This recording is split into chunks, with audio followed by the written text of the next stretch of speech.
77 WABC. This is Sid and Friends in the Morning. No, I get by with a little help from my friends. Keep being President Trump, because that's good enough to win every time. And thank you so much for hopping on with me again today. I love you, pal. And Sid, make sure we win New York, please, okay? You have a lot of people listening to this crazy show. You have a lot of people. I don't even think you know it, but you have a lot of people. Will you please make sure that we win New York, okay? I'll put you in charge indirectly, all right? The dramatic New York red shift is something not many people are talking about yet, but soon we'll be focusing on. I know how close Virginia and New Hampshire were, but look what happened in New York. From double digits to rapid improvement. Trump performed 22 points better than in the Bronx and Queens they did in 2020. 43% of New Yorkers under 30 voted for Trump. He doubled his black support from 8 to 16. 35% of Hispanics, up 10 from 4 years ago. Major gains. Come on,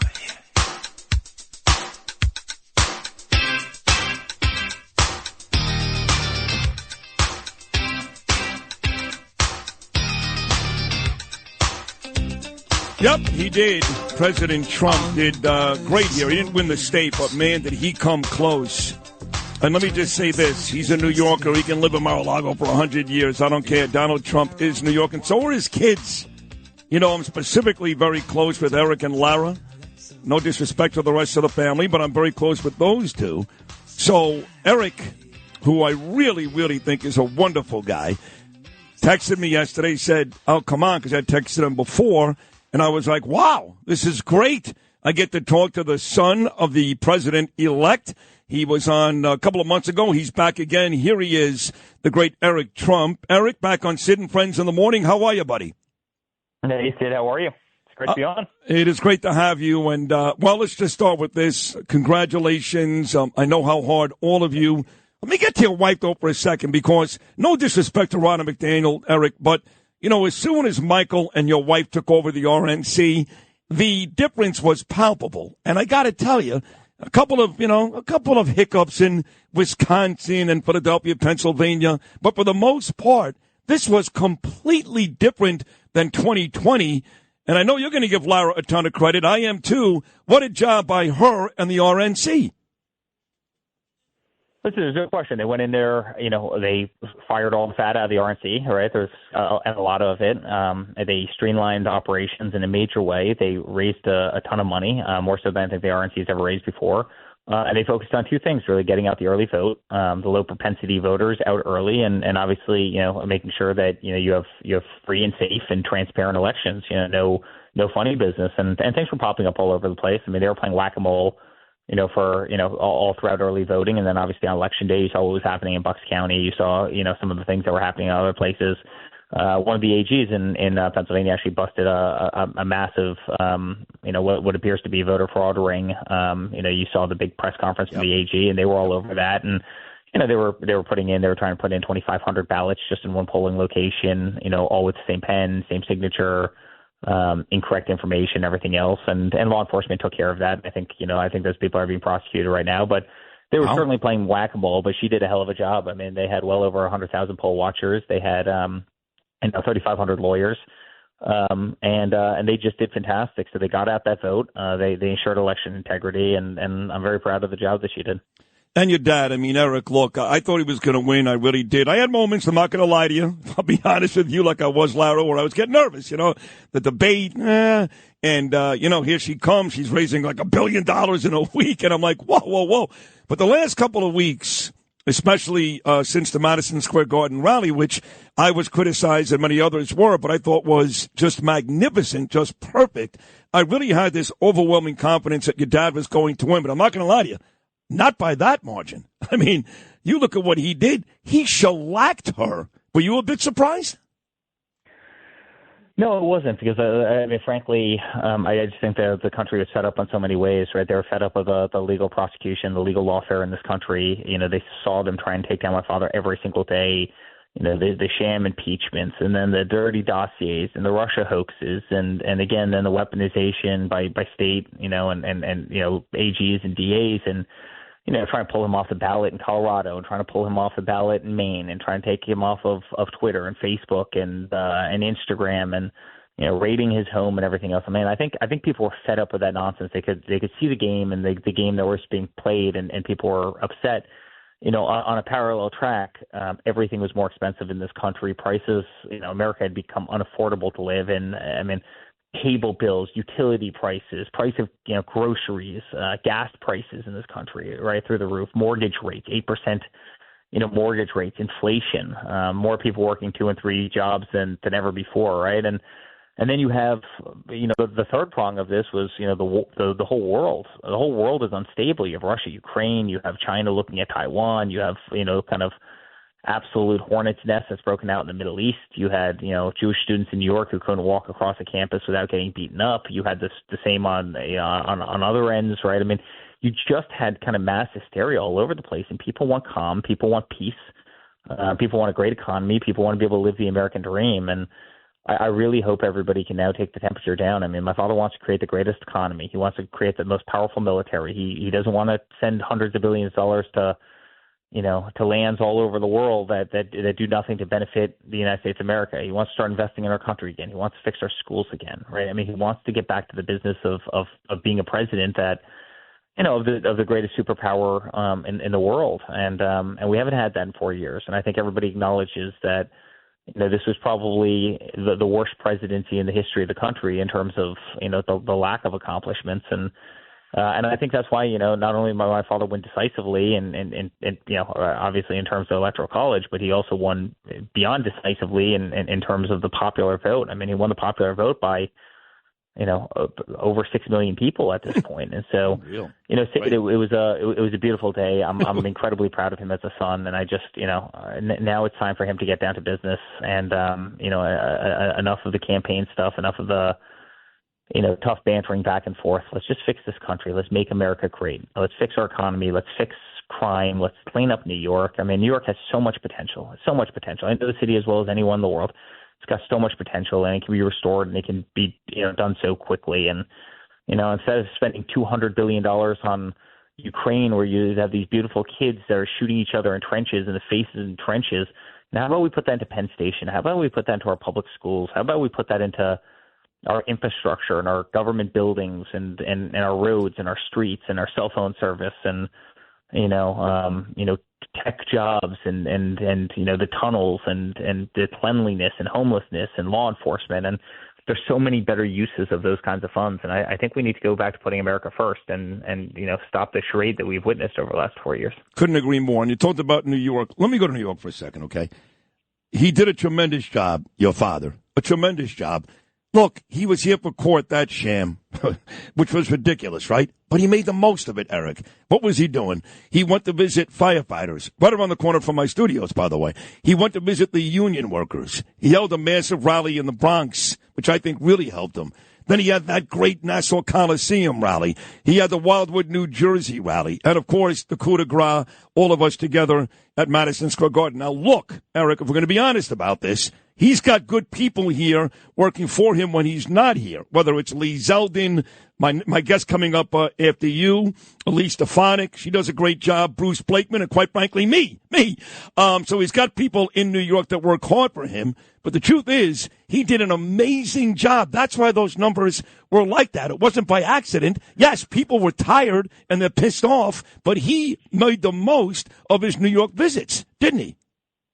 Yeah, there's no question. There's no question. I think the legal lawfare that they put on him really backfired. I mean, every single day he'd go out there and defend himself. I mean, first of all, it showed that he was a fighter. Second of all, people in this country are really smart. They can see through games, right? I mean, they can see through this nonsense. And I mean, they're probably seeing again with Eric Adams right now. I mean, the guy, he got upgraded on a commercial flight, and he's being indicted. I mean, when he goes across against the agenda, I don't know. You said it doesn't feel right to me. It doesn't necessarily pass the smell test, and my father certainly didn't pass the smell test. It was nonsense, and it was all kind of fabricated. But then all of a sudden we showed up at Madison Square Garden. I mean, this is an arena I spent my childhood in, right? I mean, the Ranger games in '94, the Stanley Cup, every Knicks game, every concert you can imagine. I can't tell you how many times I've been there for events and shows and sporting games and UFC fights and everything else. And you see the whole place and everybody in there is red, white, and blue, and they just love this country, and they want to see the best for this nation. You had 200,000 people that tried to get into Madison Square Garden. The streets from Trump Tower, right, on 57th and 5th, all the way down to the Madison Square Garden, Penn Station. I mean, they were lined, 10 people deep. People were holding flags. People were singing. They had their kids on their shoulders, right? And this is for a rally in one of the bluest, areas of one of the bluest states in the country. And it was beautiful. I mean, my father built the skyline of that city. I mean, we employ thousands of people in that city. We love that city. New York is in our DNA. It's in our blood. I can't tell you how many properties I still run there, and to get that kind of reception. When I went out on stage with Laura, I mean, the reception that we got was unbelievable. And that's what this country should be. I mean, that's what this country should be. And instead, you've got a lot of politicians that want to divide it mainly for their own benefit. But let's make New York great again. Let's make America great again. Let's take care of our own. Let's support the greatest city anywhere in the world, which is New York City. It's not even close. But there's a lot of problems, and there's a lot of things that we need to fix in that city. And I think he's going to do an unbelievable job doing so. I think so too, and I'm with you. I've been to the Garden also. I did sports for many years. As Eric, Sports Talk Radio, WFAN, But that day for me, first of all, being on stage, I was up hours before you and Laura hit the stage, but just being out there was unreal. And walking through the crowds, like you said, earlier in the morning, 11 o'clock in the morning, it was packed avenue after avenue, street after street. It really was just beautiful. And I got to think, Eric, because while you do a great job promoting your dad, because you do love him in this country, you're also basically running the business. And I got to think with him winning now, that's got to reap some huge dividends business-wise for the Trump organization. Is that a fair assumption? No, I mean, listen, obviously, I actually very much constrain ourselves when he's in office because, I don't want any appearance of any impropriety. No, I would say that Donald Trump's the one person who's lost many zeros off the back of his worth based on running for politics, whereas every other politician goes out there and makes a fortune. But right. So no, I mean, I wouldn't agree with that, but it doesn't matter to us, right? I mean, this country's given our family everything. We love this nation. We want to save red, white, and blue. We want to save our Constitution. We want to, save freedom of religion, freedom of faith. We want to see people have upward mobility. We want to see the American dream. The American dream was being lost. It was being lost quickly. I mean, you saw that every single day. It was being lost. And Sid, right now in this country, you have 25% of people who are behind on their electrical bills. Just think about that. You've got the highest credit card debt in the history of our nation, and that's before buy now, pay later schemes. I mean, there are people that are really hurting. All right, inflation's driven people kind of crazy. I mean, you've had compounding inflation of somewhere between 6 and 10% for 4 years, and a lot of people actually argue that inflation was higher than that. But and then you had kind of zero real kind of wage growth in the country, and so all of a sudden people are getting crammed down. People are struggling. All the while, you've got obviously the problems on the southern border. 20 million people came into the country illegally. You see what that's done to the cost of housing. I mean, inflation, obviously, it was a big part of the cost of housing, but immigration has been you can't bring 20 million people into a country and think it's not going to inflate greatly the cost of housing. So you see rent prices go through the roof, and then you see just, so many of our great NYPD officers they're handcuffed. They can't do their job because they're not allowed to do their job. And you see kind of definitely a degradation of the streets. You walk down the street and it's a little bit different. New York's a little bit different than it was, call it 10 years ago. And it's just, it's sad to see. And all of that's, all of that's so fixable. And I actually think, and I'm probably going to make news in saying this, I actually think my father and the governor, Hochul, will do great together. I think they have a lot of respect for one another.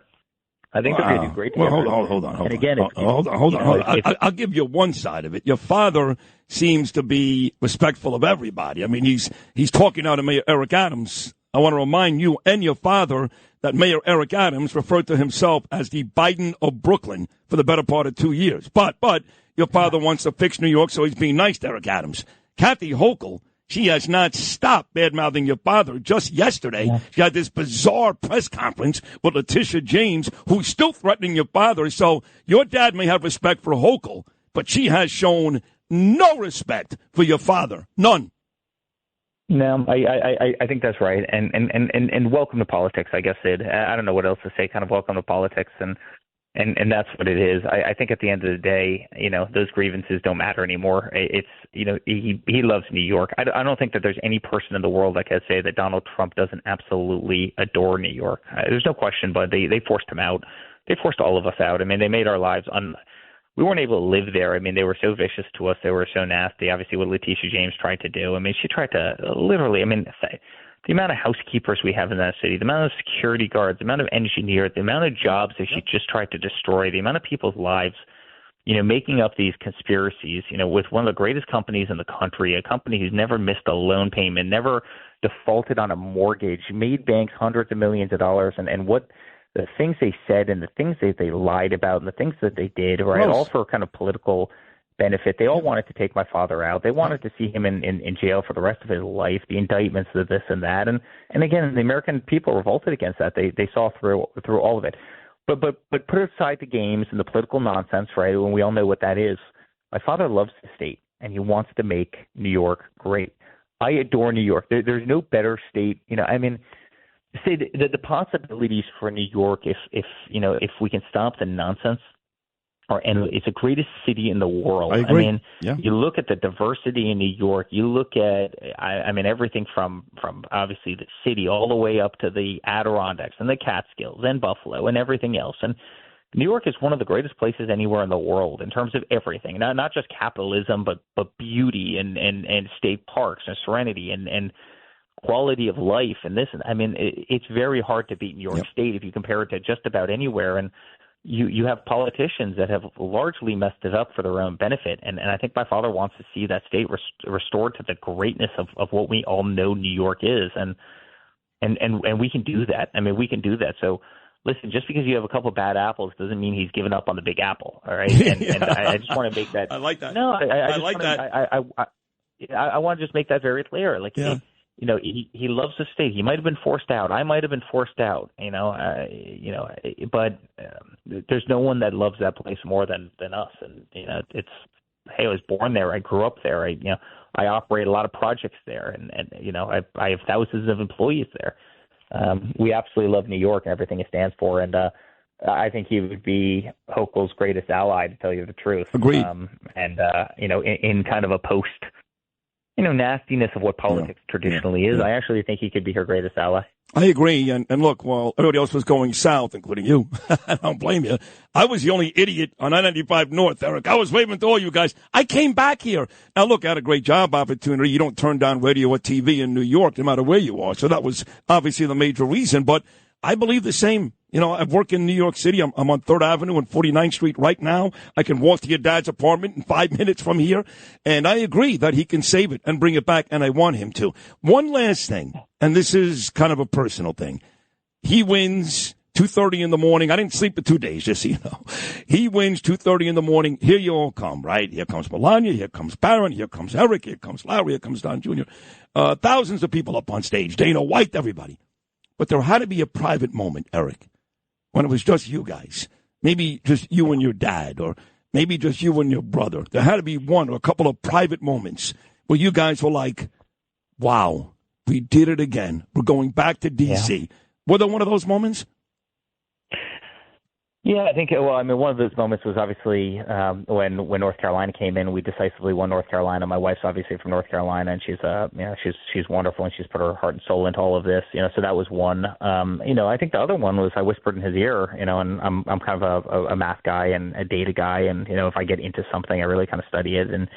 And I whispered in his ear at one point, "Hey, we just won Pennsylvania," and it was probably an hour before all the channels call it, because you get to see the raw data that's coming in from all the polling locations, and you can see just statistically, where you're trending better, where you're trending worse than previous years, and I knew we were going to win Pennsylvania by a lot at that point, and I kind of whispered in his ear. I said, "Hey, congratulations, we just won Pennsylvania," which meant the whole thing was over, right? And at that point, I think you kind of saw the writing on the board, and I think that was a pretty special moment. Elon was sitting right next to him, and about 2 seconds later, he wasn't even listening to our conversation. He turned around and he goes, "Hey, you just won Pennsylvania," and he had his same geniuses, looking at some of the raw data that was coming in, and all the networks were knowing it at that time. Obviously, they drag it out a lot, just they have to be 100% certain, and obviously they probably do it for ratings and other things as well, but.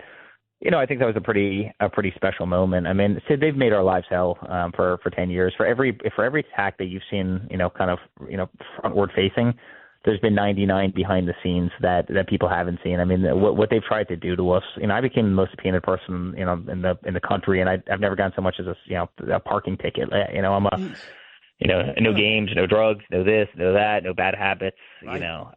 Live a good, respectful life, and they tried to just destroy me for no reason whatsoever. And so I think those are actually kind of emotional nights and not that we have much emotion left in us, because I think they've killed most of it off. But as you're sitting there saying, it wasn't all for naught, and now, you can put the games aside and the guy can do a great thing for this country and New York State. And, that to me was the beautiful aspect of obviously Tuesday night.